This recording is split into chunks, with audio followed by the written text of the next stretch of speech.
Hello and welcome to Evolution IAS. This is our third lecture related to the most important current affairs for the UPSC Prelims 2020. तो हमने reports, indices और ranks वाला topic करना शुरू किया था. In the previous lecture we had completed March and half of April also. So now from the month of April, from the same topic, these four topics are remaining which we will do in this lecture. UN 75 report released by very obviously United Nations itself. Second is global groundwater maps that is developed by NASA. Third is shared responsibility, global solidarity. This is coming through United Nations Secretary General, this report. This is for COVID. And fourth is Global Energy Review 2020 that is released by International Energy Agency. So these are the four topics we are going to do in this lecture. So this report resolved to combine our efforts. Please ignore this ED. Resolved to combine our efforts. This report is coming through a platform of the United Nations that is called UN 75. So first we need to understand what is UN 75. See, in 2020 United Nations is completing its 75th anniversary. So the United Nations launched an initiative where there will be global conversation. Global conversation, anyone can participate, even you can participate. The people who were not given voices, they can participate online, offline, every way, formally, informally, every way. So this platform created on the 75th anniversary of 2020 by the United Nations was called United Nations 75 or UN 75. And this looks on the global cooperation in building the future that we want. That is why this platform is giving voice to everyone. It discusses what people want for their future, and how do they want to achieve their targets and goals regarding environment, regarding economy, regarding society. So everything will be discussed, everything under this umbrella. So what people will discuss? People will discuss together to define how enhanced international cooperation can help realize a better world by 2045. And what is 2045? That will be 100th anniversary of United Nations. So on the 75th anniversary of United Nations, we created a platform UN 75 in 2020. And in 2045 it will be 100th anniversary of United Nations, and the discussion and the results of UN 75 will be used to achieve the targets we have on the 100th anniversary of United Nations, that is 2045. As I told you, anyone can join the conversation in all the 193 United Nations member states. So United Nations has 193 members. Any of the person from this particular countries, 193 countries, can participate in this discussion. There are three big questions we are asking on this platform. What kind of future do we want to create? What kind of future we want? Are we on track? We need assessment also. Are we on the track? Are we on the right path? Are we achieving the targets, the small targets? And the third question is what action is needed to bridge the gap? So suppose we want a future like this 100%, okay? And we are not on the track. According to that 100% achievement, we needed to be at least 60% by now, and we are stuck at 40%. So that gap is there. So what we need to do to bridge that gap, that is also a question. So three big questions are there, and this initiative has three components. Connecting people means the people who are not given any voice, any downtrodden person can speak there, can participate in the discussion formally or informally, amplifying their voices, okay? And the third component is inspire action by providing feedback, sharing, and advocating solutions. So the results will be presented officially on the commemoration of the United Nations 75th anniversary in September 2020. September 2020, the final results will come, and that will be presented in United Nations, and the final report will be created based on this result in January 2020. By that time your mains will be coming. So anyway, so that is United Nations 75 resolved to combine our efforts. Findings from the first 3 months of global dialogue. So the dialogue is going on. So first 3 months of the dialogue are completed, and that report which came after 3 months of discussion is called resolve to combine our efforts. Please ignore that resolve thing I corrected, that was not correct. The report is titled as resolve to combine our efforts. And what was the mandate of the people's discussion?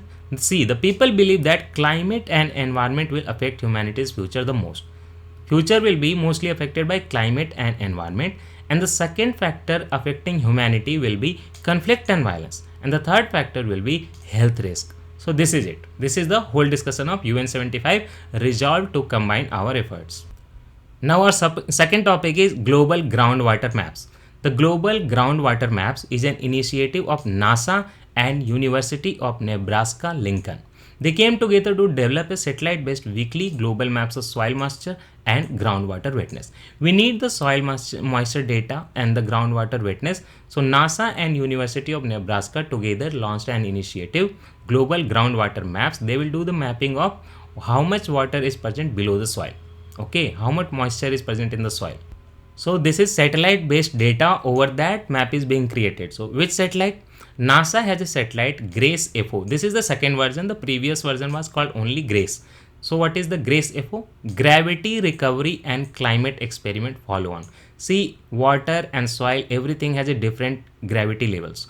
So it measures the gravity, and according to that it releases the data on the soil moisture and ground wetness, and using that data this particular map will be created, in which Nebraska Lincoln University will be participating with NASA. So GRACE FO was launched in 2018 to track Earth's water movement, because gravity, I told you the water has different kind of gravity and the soil and the stones have different kind of gravity. So we come to know about from the gravity measurement that how much water is present, and according to that soil moisture can be tracked also. Initially this GRACE FO was launched to monitor changes in underground water, amount of water in large lakes, rivers, soil moisture, and also ice sheets and glaciers. So ice sheet glacier melting can also be estimated with this GRACE FO satellite. This satellite creates time varying maps, real time varying maps of distribution of water at 3 depths, level of depth of water at 3 depths, surface soil moisture, root zone soil moisture, and shallow groundwater. So this particular global groundwater map will have 3 depths of water measurement, that is surface soil moisture, root zone soil moisture, and shallow groundwater, so that agriculture and everything can have a component of global groundwater maps. We can say that we can do agroclimatic agriculture with this mapping. Next topic is shared responsibility, global solidarity. This particular report, Shared Responsibility, Global Solidarity, Responding to Socio-Economic Impact of COVID-19, was released by United Nations Secretary General himself, and a call to action. This calls for an action for immediate health response required to tackle the many socio-economic dimensions of crisis. So COVID has socio-economic dimensions also, you know that. To tackle that socio-economic dimension, what health responses can be immediately taken? That is the report, Shared Responsibility, Global Solidarity. So nothing can happen without money. So for that, with this report, United Nations Secretary General also talked about multi-donor trust fund. That means there will be multiple donors in this trust fund, and that will be exclusively dedicated to COVID-19 response and recovery support to low and middle income countries only. Remember that. Also in this report, there were various components from different organizations of United Nations talking about COVID impact. For example, International Labour Organization input was that 5 to 25 million jobs will be eradicated by COVID-19, and the world will lose $860 billion to $3.4 trillion in labor income. Second component was UNCTAD, United Nations Conference on Trade and Development, and UNCTAD said that it projected that 30 to 40% downward pressure on global foreign direct investment flows, and also World Tourism Organization says that international traveling will see a decline of 20 to 30%. So UNCTAD says that there will be reduction in foreign direct investment by 30 to 40%, and International Labour Organization says that there will be huge numbers of job loss. In fact, it has started happening in India also. We can always read newspaper and come to know about that. Many companies are laying off their employees. That is called pink slip. So World Tourism Organization says that international arrivals will reduce by 20 to 30%. And also the International Telecommunication Union, which is situated in Switzerland, that anticipates that 3.6 billion people will be offline now, and UNESCO forecasts that 1.5 billion students will be out of school. They won't go to a school because of COVID-19.